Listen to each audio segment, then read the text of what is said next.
Good evening. Coming up tonight, Professor David Voros is confirmed to teach in the spring. More on his controversial return. Schools in Richland County were placed under temporary lockdown. We have the details on why. And Gamecock football got back in the win column. Find out how the Troy Trojans' horse wasn't fooling any of Beamer's army. All of that and more tonight on SGTV Nightly News.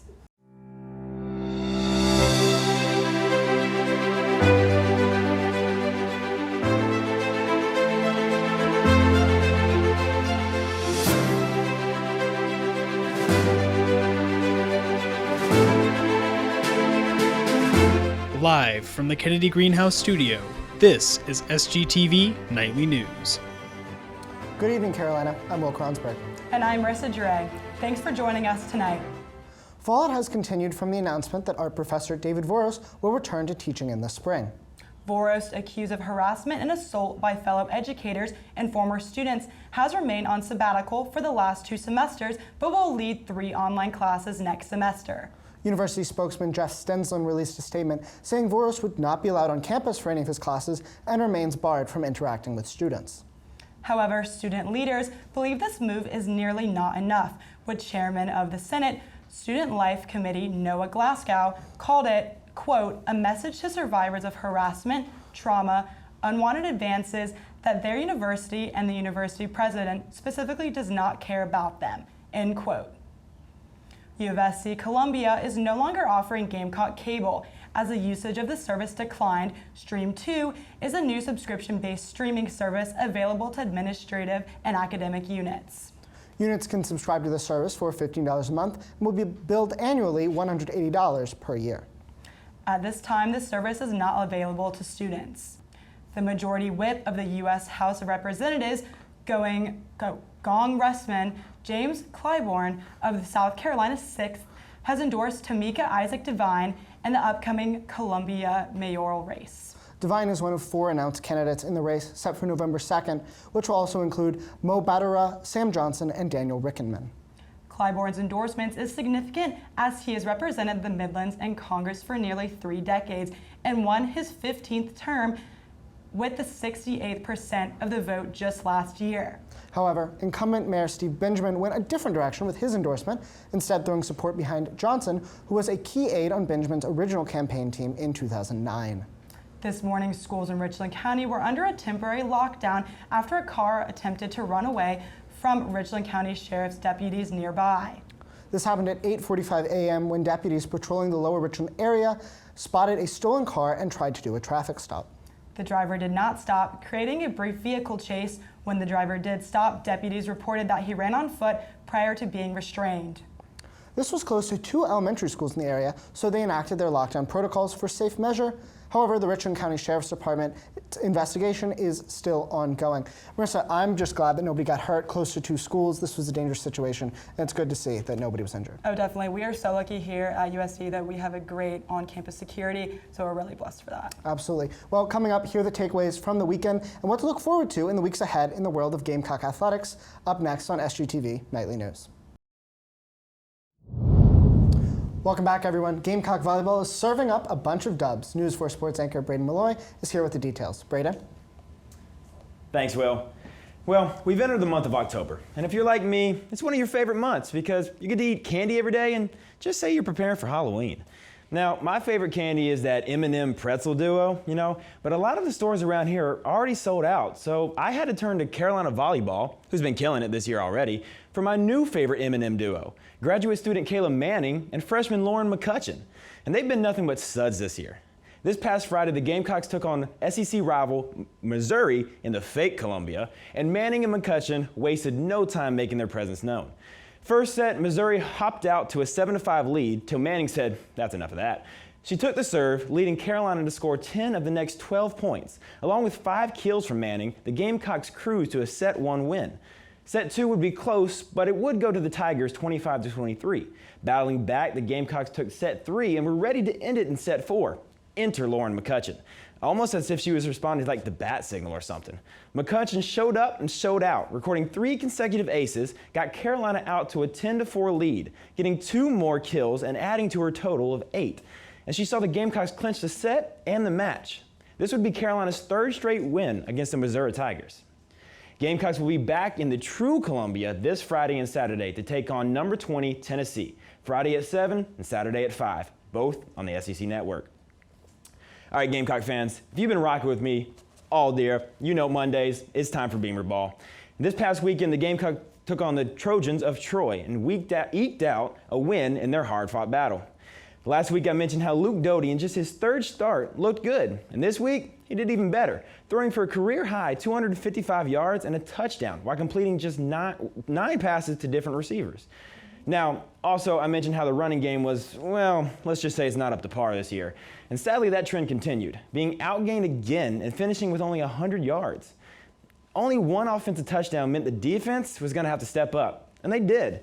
Coming into the game, the Gamecocks led the league in forced turnovers at 10, and they only added 4 more on Saturday. 2 fumbles and 2 interceptions. 1 interception returned for a touchdown by E.J. Jenkins. Now, Jamar Brown should have had a fumble return for a touchdown, but we're not going to talk about that because that might cause me to flip out. 3 more field goals from Parker White, who now leads the team in points, did give Gamecocks the 23-14 win. And you can catch them at noon on ESPN2 as they take on Tennessee in Knoxville, like the hockey team. And the volleyball team. Wait, no, Tennessee's coming here for volleyball, and they're also coming here for women's soccer. Man, there's going to be a lot of orange this weekend. The teams are going to need Gamecock fans to show up. Any volunteers? That's all for Carolina Sports. Back to you, Will. Thank you, Braden. Coming up, we've got some local events perfect for cuffing season or just a fun night in Columbia. We'll be right back. Welcome back, everyone. I'm Alexa Daly. And I'm Alex Teeter. Here's tonight's news and local entertainment. We've got more live music for you this weekend at Tin Roof and the Senate. The Vista After 5 concert series continues this Thursday, and Dear Blanket and Marshall Brown will be hosting the free outdoor show at 5:30. But the fun doesn't end there, and the live music just keeps coming. The following day, this Friday, a Van Halen tribute band will perform at the Senate. Doors open at 7 o'clock, and general admission tickets are only $15. You going? Yeah, it sounds like it'll be fun. The only song I know of Van Halen, honestly, is Jump, Bump, Bump, Bump, Bump, but it sounds like it'll be fun. It's one more song than I know, but... Got a date to homecoming? If so, take them to the State Fair next Thursday, October 14th. Gamecock Entertainment and the Homecoming Commission are offering free fair tickets. In order to claim one, you must take one from the horseshoe to the fairgrounds. Shuttles will run from 6 to 11 p.m. With the tickets and transportation, this is a guaranteed and to be an easy and free date. Who are you taking? Just myself and a couple of friends, honestly. Me too. Looking for a day of wholesome fall fun? This Saturday, join the farm's grand opening Harvest Festival for a day packed with fall activities. There will be food and drink vendors at the event where you can purchase fresh produce and pumpkins, grown on-site, or even grab a candy apple and some popcorn. Bring your friends and play yard games such as cornhole and hop in the fall Harvest photo booth to capture the fun. Advanced admission tickets have already sold out, but don't worry, they will still be available at the door. I love pumpkin picking and I love candy apples, so... Honestly, I've never really had fair food, and this is all going to be new to me. I think you should go. Here's your chance to participate in the Olympics. Well, kind of. UofSC Homecoming and DJ IM is hosting their first ever lawn Olympics. Pair up with your best friend to compete against other duos in classic lawn games. Go head-to-head in a total of 5 games to win prizes and even medals.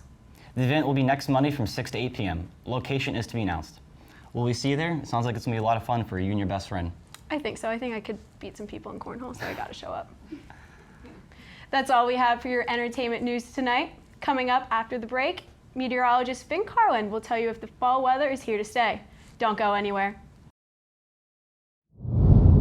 Welcome back to SGTV Nightly News. I'm meteorologist Finn Carlin with your weather on your Monday night. Now, we have some chance storms tonight, about 50% chance of storms later tonight. And while last week was really sunny, this week is a little less forgiving. We're going to have showers and storms really all week this week, but don't worry because the sun is going to come back through the weekend on Sunday, quite fitting there. And we're going to have a drop in temperatures through the week up until Friday. Then as the sun peaks out, the temperatures are going to start to go back up. Now let's go ahead and look at some of the highs for this week. 80 average for this week with your highs. We had an 86 high earlier today. That's going to be actually the hottest day this week. We're going to drop down and down and down up until about Friday. We're going to drop down into the high 90s with a high of 77 on Friday. And then on Saturday, it's going to rise back up to 80. It's going to be partly sunny, but mostly cloudy on Saturday. It'll be mostly sunny on Sunday, which I am personally super excited about. Now, let's go ahead and look at the highs for the state today. Really, you can see here that we had a pocket of heat in the Midlands. Look here, 86 in Columbia, 84 in Sumter, 81 in Orangeburg, and all across the upstate. It was a lot cooler. 71 in Greenville, 75 in Rock Hill, 74 in Greenwood. A little bit warmer in Aiken, a little bit cooler in Florence, and then along the coastline, it's even a little bit warmer. 80 in Myrtle Beach, 82 in Charleston, and 79 on Hilton Head. So I don't know what was going on in Columbia, South Carolina today, but I'm honestly a little bit upset that I didn't take this day to go travel up to Greenville or maybe Rock Hill where it was a little bit cooler. But love being here in the capital city as always. But right now in Columbia, South Carolina, it is 77 degrees. It feels like 82. We have a west wind going at about 4 miles per hour. Humidity is kind of high. It's about 71. We have chance storms later tonight. As I mentioned, local times around 7:15 p.m. The sun set a little bit earlier at around 7:03 p.m. Let's go ahead and look at this week's forecast. Now Tuesday, tomorrow, as I mentioned earlier, we're going to have some chance showers and storms. High of 82, low of 68. Really throughout this week, those lows are going to be remaining in the high 60s, but showers are going to stay with us through Friday as the highs start to drop. And then on Saturday, it's going to be partly cloudy. We're going to be up at 80, so highs raise a little bit, but the lows still keep going down throughout the week. And then on Sunday, we're going to be mostly sunny. So as I mentioned, sun's going to peak out on Sunday going into your fall break. So be sure to stay in Columbia if you like, but definitely enjoy Sunday if you decide to stick around here for fall break. Now that's all I have for you. And while this week isn't too terribly golden, you can rest assured that your Carolina K9 just might be, so be sure to stick around when we come right back on SGTV Nightly News. And finally tonight's Carolina K9 is Drake. Drake is a 3-year-old golden retriever sent in to us by Raylan Dinkins. Drake, aka Drakey, loves to snuggle, swim, and visit his auntie Kaden in Columbia. Marissa, Drake is so cute. I love golden retrievers so much. I wonder if he's a little certified lover boy. Absolutely. I mean, his name is Drake. After all, golden retrievers, so cute. They're absolutely the best. I actually have one of them. Oh. So that's all we have for tonight's edition of SGTV Nightly News. Be sure to follow us on Instagram, Twitter, and Facebook at SGTV at UofSC. To keep up with all of our content, be sure to visit us online at sgtvonline.com. For SGTV Nightly News, I'm Marissa Duray. And I'm Will Kronsberg. From all of us here at SGTV, have a great night, Carolina. Forever to thee.